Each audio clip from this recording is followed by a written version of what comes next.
what women are willing to do in order to keep leverage, in order to keep the power over the board. That's a great question, man. And I think this is at the crux of the red pill fight. What we're trying to do as red pill men is we're trying to spread truth. We're trying to spread awareness. And women want to stop that, right? So I follow somebody who I think is at the forefront of this, and that's Donovan Sharp. And I watched his, and I've got some critiques against Donovan. Okay, I'm not gonna sugarcoat that, but I still think he's doing great things for men. Basically, my beef with him is I don't fully agree with his answer. Okay, I don't fully agree with his ultimate answer because I think that female nature is something that, or at least toxic female nature is something that I don't think we should make adjustments for it. I think that it's better to be single and keep your dignity than it is to sort of play into hypergamy and, you know, give women what they want in a way just to keep a woman around. That's my ultimate view. I've talked about that a lot before in the past, or well, I've made several dedicated videos to Donovan Sharp about that, so I'm not going to go into that right now. But I can still have disagreement with Donovan Sharp, but at the same time, still be on his side and fully agree with at least the truths he's speaking about society and women. Now, like I said, I don't fully agree with his answer, but I totally agree with the truth, with just the basic general truths that he's talking about when it comes to women in society. And on that note, he takes calls and he goes in on certain people, and certain people try to go in on him, and then he allows it, and then he speaks his piece, which is great. He runs a great platform in that sense. So with that, he had, I don't know this woman's name, but he just on his show today, and today is the I believe it's the 12th. No, it's the 14th. Thursday the 14th.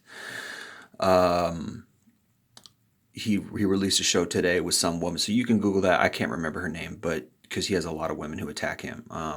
And anyway, he gives them time to respond. She called in, and the first thing she said was, "You are inciting men to be violent against women." Now, there's no basis for that. She had no proof of that. There's no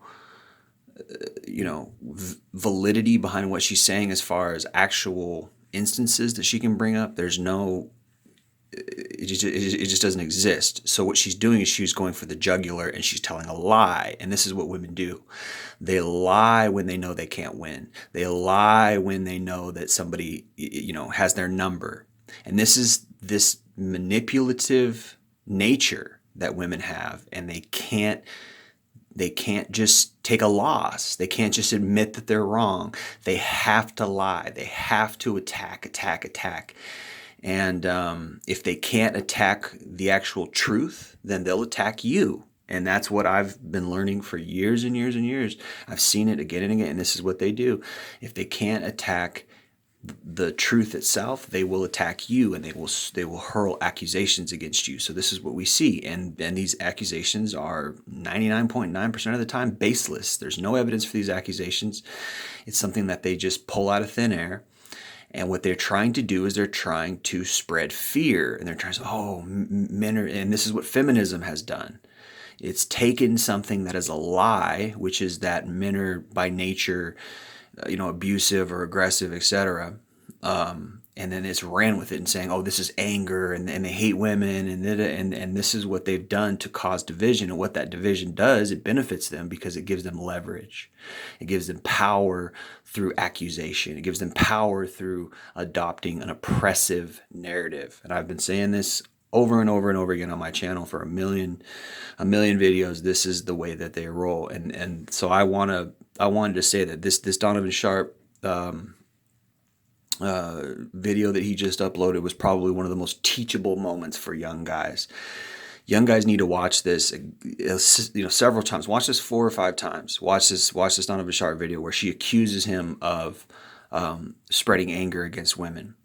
Because that right there is what women do. When they can't win, or when they're at a disadvantage, what they will do is they will play this oppression victim narrative. They will play this part of being oppressed, and they'll say men are aggressors, and there's no basis for that. And then they'll trail off and start talking about statistical male violence, etc., but they'll totally ignore female statistic violence, which is just the same as men now.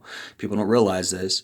People think that, I mean, I've heard people, women be totally shocked when I told them that the statistics of female domestic violence is just about the same as male domestic violence. They get shocked because they have this narrative that men are totally the aggressors. Men are always the aggressors. Women are never the aggressors.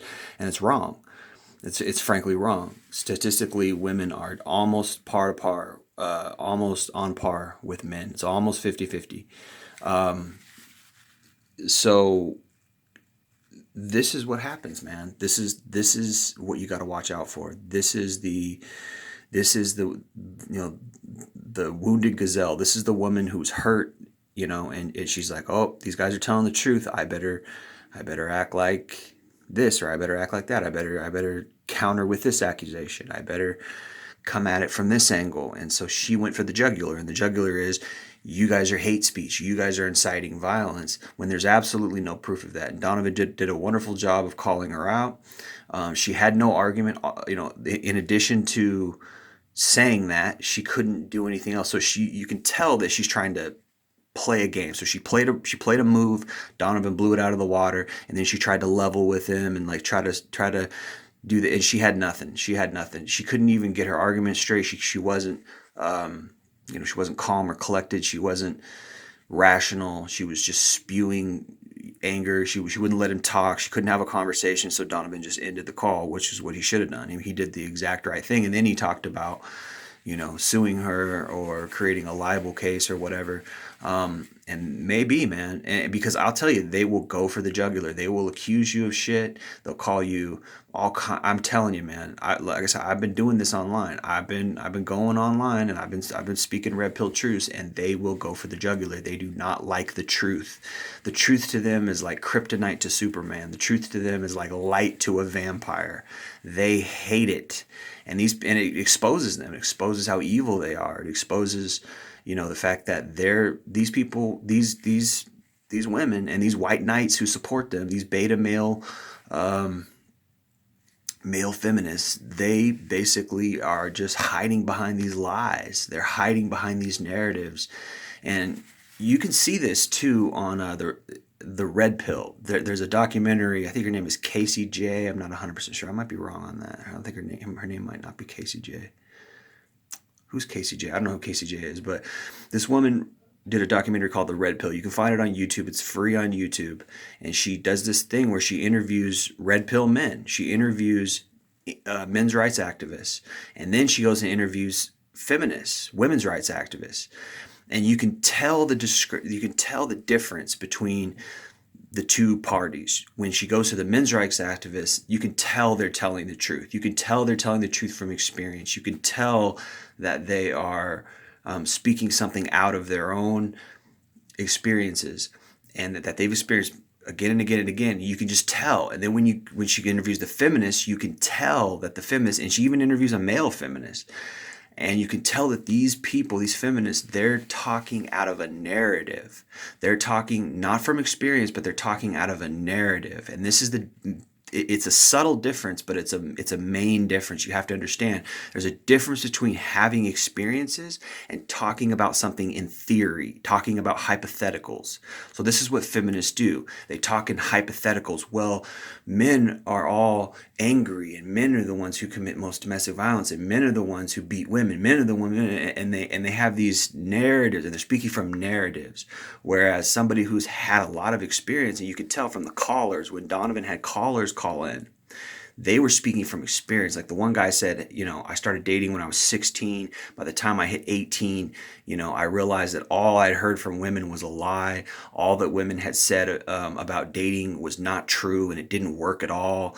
And then finally I found somebody at 20 or whatever, a year later, 1920, and it was a man who was talking about female nature, and everything he was talking about was true, and it worked. And then I applied it, and then all of a sudden everything worked, and I was getting all these results. Whereas when I listened to the woman, Right. It didn't work because a woman is not going to tell you how to she can't teach. All she's going to do when telling you how to treat a woman is going to turn you into a beta. That's all. When you listen to women, that's all it does when you listen to women. But when you listen to a man, because the man has the experience, and that's the difference.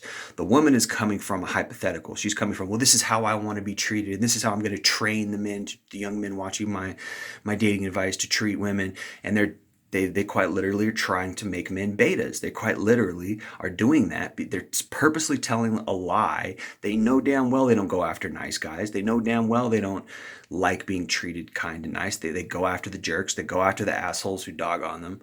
They know damn well, but they can't tell the truth, because if they told the truth, it would expose them. So they have to speak from a narrative.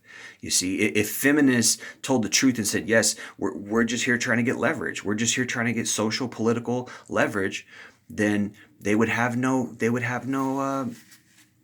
back them up. They couldn't call themselves feminists anymore because they'd be exposed. So they have to come at it from a narrative that we're doing the right thing. And you can tell the difference.